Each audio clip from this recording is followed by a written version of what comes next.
खंडूरी को चुनावी महासमर में महारथी बनाकर पेश किया गया तो भगत सिंह कोश्यारी के राजनीतिक कद को लेकर अटकलें लगाई जाने लगी। लोकसभा चुनाव संचालन की कमान संभाल चुके कोश्यारी को इस बार चुनावी फ्रेम से बाहर रखा गया है। जाहिर है खंडूरी के लिए इस बार चुनौतियां ज्यादा होंगी। उत्तराखंड की सियासत में बीजेपी के खेमे में चुनाव से पहले एक और खलबली है। संगठन के मुखिया भगत सिंह कोश्यारी के बजाय चुनाव की कमान बीसी खंडूरी के हाथ में देने को हरी झंडी मिली है। हालांकि खंडूरी इस रणनीति को व्यापक नजरिए से देखने की वकालत करते हैं। आपको अभी जो जिम्मेदारी दी गई, भाजपा की जिम्मेदारी उत्तरांचल में आपको सौंपी गई है, उससे कुछ नाराज है, नाखुश है कोश्यारी जी? नहीं, ऐसा देख हमारे उसमें ऐसा नाखुश कुछ नहीं होता। अभी तक वो अध्यक्ष थे, वह उनके साथ बराबर चलता रहा। हमारी कोई किसी प्रकार की संभावना मनमुटाव की नहीं है। आप भी बहुत खुश होकर नहीं कह रहे? नहीं खुश ना, मेरी सूरत ही ऐसी है, उसका मेरा कसूर है। मैं थोड़ा गंभीर प्रकृति का ज्यादा हूँ। लेकिन जब पार्टी का सवाल आता है तब सब एक आपस में मतभिन्नता हो सकती है विचारों की। हम अंदर बैठ के चर्चा करते, आपस में निर्णय करते, और जब निर्णय एक होगा तो उसके अनुसार करते हैं। परिवर्तन यात्रा के बल पर बीजेपी जन भावनाओं को वोट में बदलने की कवायद कर रही है, लेकिन कांग्रेस की नजरों में ये सियासत नाकाम रहेगी। देखिए, ऐसा उन्होंने कुछ तो कहना ही है। अब जिस प्रकार से मैं भी राजनीति में भी 17 साल हो गए, बहुत सारे आंदोलन, बहुत सारी रैलियां, बहुत सारी मैंने भी देखी। हमने कहा था परिवर्तन यात्रा से सरकार बदलने की नहीं कर रहे हैं, व्यवस्था को बदली करेंगे। ये नहीं कि वहाँ पे आके बीजेपी की आज के बैठ जाए ऐसी चले, ये पूरा हम बदलेंगे। इस समय इतना अभूतपूर्व हमको समर्थन में। लेकिन आप कह रहे हैं जनता खुश है, और आप कह रहे हैं कि उत्तरांचल जिसने 5 साल में विकास नहीं बल्कि विनाश देखा है, उसको तिवारी जी कहते हैं कि जहां पर विकास दर 5.94% था वो बढ़ के 11.94% हो गया है। वो आंकड़े की हेराफेरी में हम नहीं जाना चाहते, और आंकड़े तो कैसी तरह से आप जैसे मर्जी चाहिए उसको लटका लीजिए, उल्टा सीधा कर लीजिए। आंकड़े अपने आप में एक तथ्य नहीं है।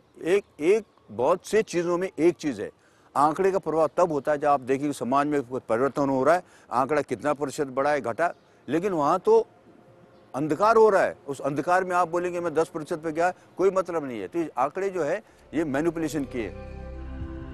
राजनीति में घोषणाएं और वादे बेहद अहम होते हैं।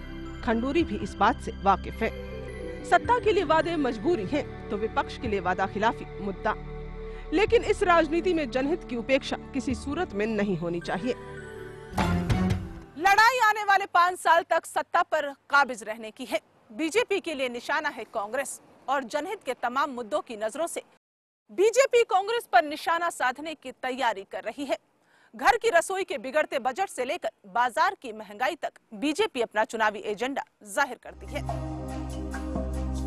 उत्तराखंड में बीजेपी के कुछ साथी क्षेत्रीय दलों के साथ खड़े हो गए हैं, मगर बीजेपी नेता खंडूरी का दावा है कि कुछ लोगों के भटक जाने से संगठन पर खासा असर नहीं पड़ता है। वो अपने मुद्दों के दम पर वोटों पर निशाना साध रहे हैं। अच्छा, भाजपा के जो कुछ लोग हैं उत्तराखंड क्रांति दल में चले गए हैं, उसका कुछ असर भाजपा पर पड़ने वाला है? उत्तराखंड क्रांति दल में तो हमारा कोई नहीं गया। एक इतनी बड़ी पार्टी को गया होगा तो मालूम। उत्तराखंड क्रांति दल में तो हमारे कुछ असर नहीं पड़ने वाला। कोई नहीं। और किस तरह का वोट आप टारगेट देखते हैं? हमारा जो मुद्दा होगा कि हम जिस चीज के लिए उत्तरांचल बनाया था हम उसको बनाना चाहते हैं। अब हम पर क्यों विश्वास करेंगे, आप सवाल पूछ सकते हैं। सरकार ने निराश किया है, हम इसलिए हम पर वो विश्वास करेंगे कि भारतीय जनता पार्टी का एक तो अपना चरित्र है पार्टी का, दूसरा 5.5 साल अटल बिहारी वाजपेयी का राज देख लिया, उसमें उन्होंने देख लिया पूरा भारतवर्ष में कैसा विकास हुआ। उत्तरांचल चेहरा चाल चरित्र की जो बात अब तक भाजपा करती आई थी, वो भाजपा तो अब मतलब वो भाजपा रही नहीं गई, बहुत बिखरी हुई सी भाजपा हो गई है। अगर हम में 1% परिवर्तन हो जाए तो जनता उसको स्वीकार नहीं करती है, और कांग्रेस में 100% परिवर्तन होते तो होना ही है। भारतीय जनता पार्टी एक सफेद चादर की जय है, अगर उसमें दूर से एक धब्बा नजर आता काला, और जो काली चादर उसमें कोई धब्बा नजर आता नहीं है। इसलिए हमारा चाल चरित्र मैं नहीं कहता हूँ जो हमारा 20 साल पहले 25 साल पहले था, परिस्थितियों का उसमें परिवर्तन हुआ है। कुछ ऐसा परिवर्तन है जो कि समय के साथ होता है, कुछ ऐसा परिवर्तन है जो शायद नहीं होना चाहिए था, वो भी हुआ है। चुनावी संघर्ष में मुद्दे तो बहुत होंगे, लेकिन एक बात साफ है कि जन भावनाओं को छूने की तमन्ना हर पार्टी के दिल में है। अच्छा, जो वोट की बात कर रहे थे, ये कह रहे हैं कि जहाँ पर कांग्रेस, सपा, बसपा और उत्तरांचल क्रांति खंड, जहां पर उनके बीच में वोट का बिखराव है, भाजपा उसको टारगेट में लेकर चल रही है कि वो वोट भाजपा। देखिए, ऐसा है चुनाव के समय हर प्रकार रणनीति चलेगी, लेकिन हमारा टारगेट जो है वो हम जनता से कह रहे हैं कि आपने जिस चीज़ के लिए उत्तरांचल चाहा था वो हम बना कर देंगे, आपको विश्वास था, वोट हमको दीजिए। बाकी और जो अलग कह रहे हैं वो कुछ कह रहे हैं कि हम ईमानदारी के साथ कोशिश करेंगे विकास करने की। हम भ्रष्टाचार के खिलाफ लड़ाई लड़ेंगे, हम जनता का शोषण नहीं होने देंगे, हम बड़े बड़े घरानों को वहाँ की जमीन को कौड़ी के दाम पर नहीं खरीद देंगे। इसका हमें आशा। तो ये सारे मुद्दे, मतलब 5 मुख्य मुद्दे संक्षेप में। महंगाई का मुद्दा होगा, धन का दुरुपयोग का मुद्दा होगा, विकास बिल्कुल नहीं हुआ उसका होगा, और जिस प्रकार से सत्ता का दुरुपयोग भ्रष्टाचार के साथ किया गया मिलके, ये मुद्दे हमारे होंगे। और बाकी जो मुद्दे लॉ एंड ऑर्डर का मुद्दा होगा। फिर एक और हमारे वहाँ भी एक और दूसरी समस्या से पैदा हो रही कि बाहर से बहुत सारे लोग आकर वहाँ पर जो भारत के नागरिक नहीं है वो भी वहाँ घुसना पैठ शुरू कर दिया उन्होंने। अच्छा, वो भी, उससे भी कुछ हमारी समस्या हो रही। ऐसे प्रकार के मुद्दे हमारे होंगे। देवभूमि में इस बार भगवा लहर आ सकेगी या सत्ता फिर से कांग्रेस के हाथ में होगी, ये तो चुनावी नतीजों के बाद ही साफ हो सकेगा। मगर विपक्ष के रूप में बीजेपी को वापसी का पूरा भरोसा है। चुनावी महासंग्राम के सारथी बीसी खंडूरी अपनी तैयारियों और आत्मविश्वास के साथ रणनीति पर काम कर रहे हैं।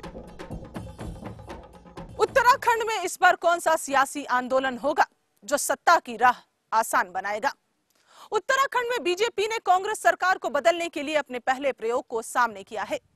नई जिम्मेदारी मिलने के बाद काफी समय से हाशिए पर रहे आर्मी के रिटायर्ड अफसर बीसी खंडूरी पार्टी को चुनावी जंग जिता पाने में कामयाब हो पाते हैं या नहीं, जनता के साथ हमें भी रहेगा इसका इंतजार।